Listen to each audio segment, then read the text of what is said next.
Well, hello once more.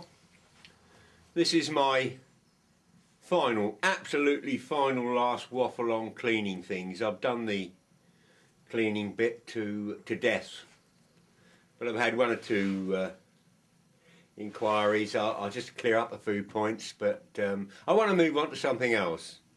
But I may have given the wrong impression on my last video that the tools before and after shots I shoot were a result of coming out of the ultrasonic cleaner I just repaired. Well, that's not the case. The chuck and the chuck keys was cleaned like that, as it's a difficult thing to clean. But if you watch most of my videos, you must have seen the wire wheel on the wall. It's been in most bench scenes. And I use this an awful lot, and I've shown how you can sharpen these with an angle grinder to get good individual pieces of wire that are sharp and do the job. And if used correctly, you don't get too many scratches. But where something is like a quality tool, I will use Electrolysis. I'll show that in a minute. But for just general quick cleaning of something not too bad, I'll take an example, an old pair of scissors here. I mean, I don't rate them or value them at anything, but if they were going to be used just to cut up something in the workshop here, then the wire wheel is plenty good enough and it won't take a moment. So that's what I would use that for. It's horses for courses. What you've got to look at is you've got to look at the old tools and think, is it worth the effort you're going to put into them? Some of the older stuff I like, old screwdrivers like this. These are old screwdrivers, but they've got a name on them, and they're made of Sheffield steel, and they'll outlast these plastic handled pieces of Far Eastern rubbish. You know, there's something, they're ergonomically nice. If I have to tell you, then you'll never know. Something like this, I will pay a little attention to and cos it. That's probably as old as me, and I'd like to think someone else would use it one day. I don't abuse them. I don't use them for leverages or opening tins of paint.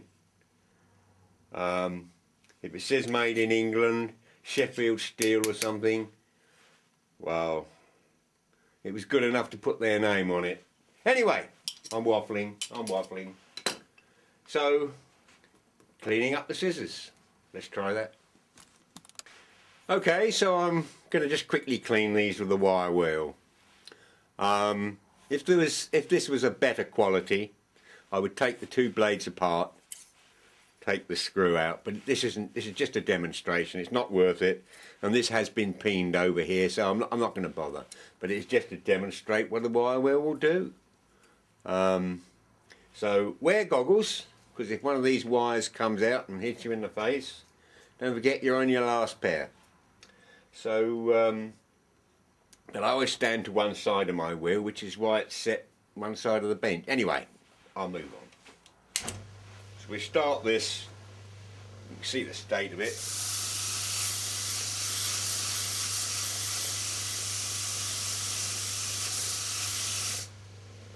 And you clean it up like so.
And that's it.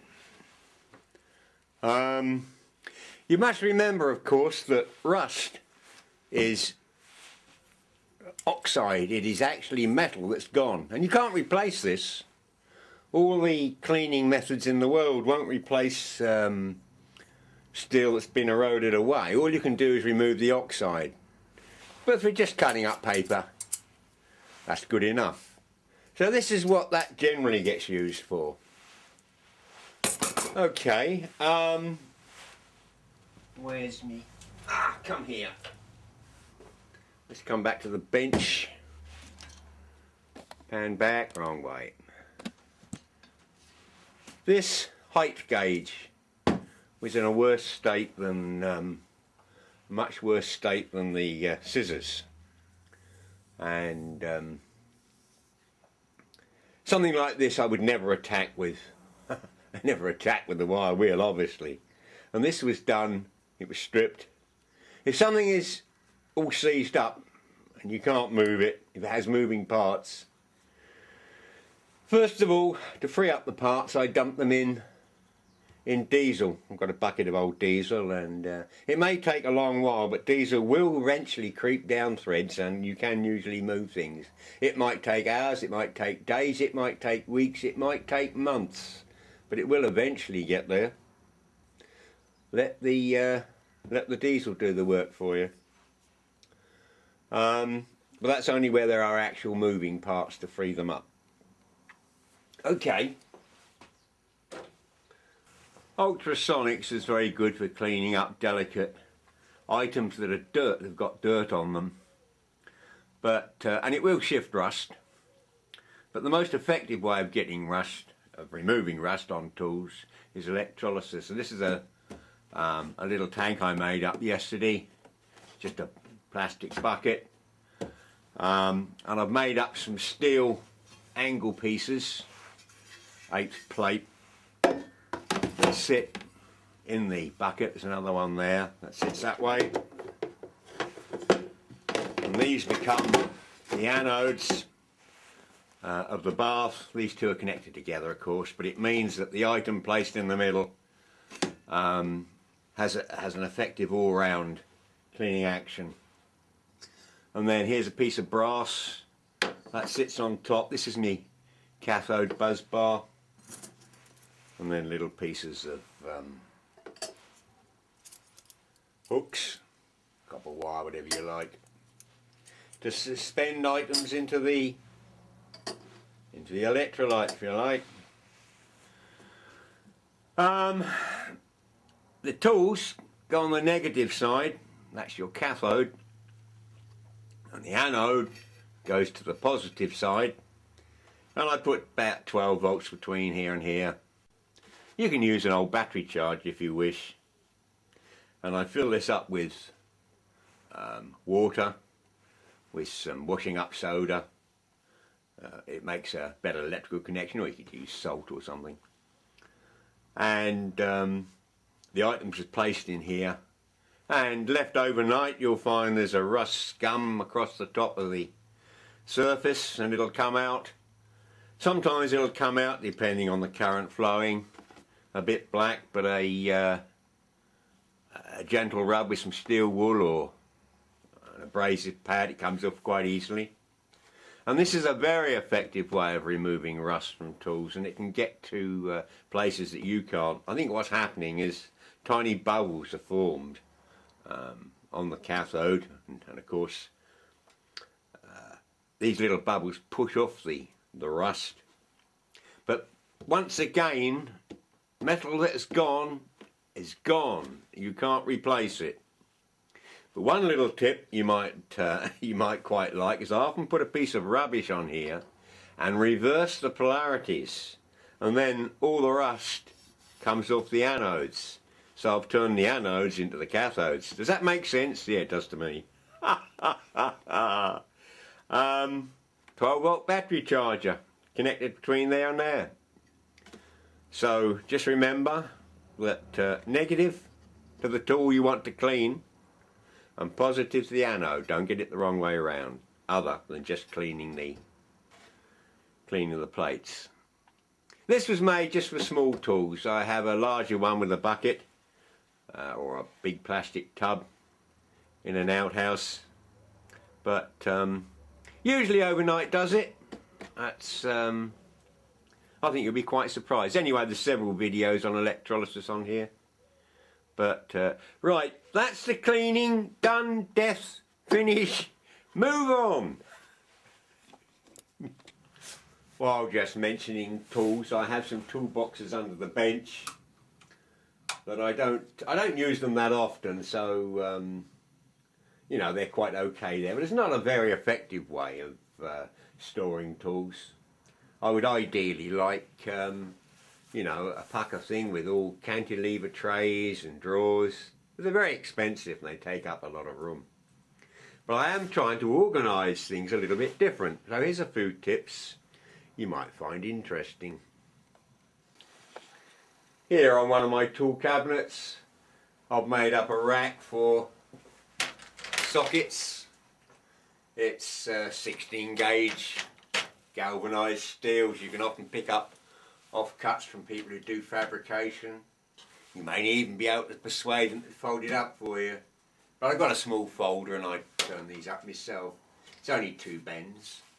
But I've made them so that they taper.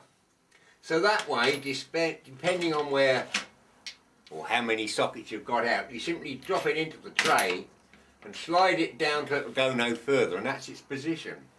So it's always easy to find where they go. And they keep there and they're on the drawer. So I'm going to adopt a system similar to that. Because the cabinet is steel, I use magnets as well. They're very handy for spanners. It's okay if you don't mind the spanners becoming magnetised, but it's so easy to for those commonly used. And the magnets, well, you know where they come from by now. Well, apologies for the poor lighting, but I've had to turn the lights off because my camera doesn't like fluorescence, and I've got no means of moving this. So I just want to show this little arrangement, which is this is an industrial torque. Just come down to there. This is an industrial tool, and it uses different tools in the end, different types of tools. And the trigger mechanism, it's always dependable. There's no batteries to fail when you want it, and you can control the amount of torque on this clutch arrangement here. Pretty old, and there's different speeds that I can control on the control unit. There's a transformer on the wall, and I can adjust rotation to do up and undo. And if you're pulling things apart, that I'm always pulling things apart, and some electrical equipment may have many small little Phillips type screws, something like this is absolutely invaluable. And once again, of course, as all the tools are held on magnets, and this thing just sits up there on that hook. Simple but effective. By far the quickest way to remove a screw from a piece of wood is to burn the wood. So here in my little stove, I burn all sorts of rubbish. These are parts of window frames, and I saw between screws and various fittings that are on it. Don't bother to take them off. Chuck them all in the fire, they'll all burn. And in the morning, when I clean out the ashes, I find all the pieces of alley that have melted in the bottom of the fire. This cleans this up pretty well, and this is a good source for aluminium casting or various alloy castings. some of them can be quite decorative, and they'll actually clean up quite well, almost like, I don't know, some strange sort of jewellery, I suppose. Anyway, I just thought I'd mention it. It's a bonus from the heat, and after a little while I can get quite a lot, and I put them in a crucible furnace, and well, I'll show items I've cast anyway. Just another snippet. Well, here's my latest skip find. It's a little guillotine. Isn't it a booty? It says here, model shop 1313. There's no other name on it. Incidentally, it didn't look like this, as you can imagine. But, wow, brilliant. And someone threw it out. Crazy, isn't it?